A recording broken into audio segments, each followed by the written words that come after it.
Good morning, children. How are you? What did we learn in our previous classes? We have learnt about different types of motions. Translatory motion, rotatory motion and oscillatory motion. Today we are going to learn about time and the measurement of time. How can we say that the object is moving faster or slower depending upon the time taken by that object? So this time is measured by using a device called as clock. The basic unit of time is second. So this is a analog clock. By using this clock we can find the time. Next, we can also find the time using the digital clocks. You can see here in numbers. This is called digital clocks. In ancient days, when the clocks were not there, people used to measure the time using the sundial, water clocks, sand clocks. Here is a model of the sand clock. This is a model of the sand clock. By using this sand clock, people used to measure the time.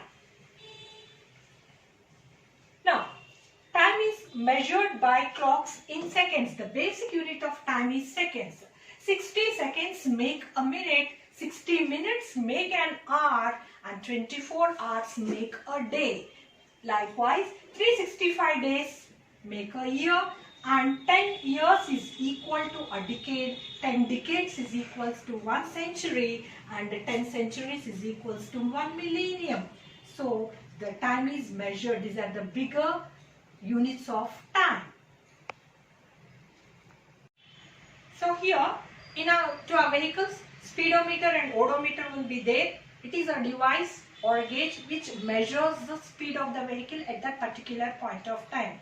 And in the middle you can see the reading. It is called as odometer, which shows you the distance covered by that vehicle.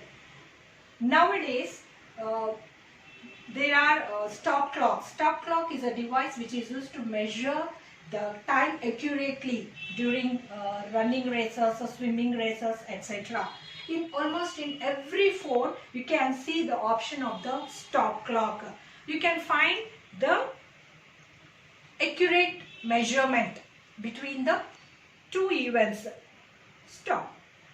Okay. Now if you want to do a time within a limit, you can set the timer.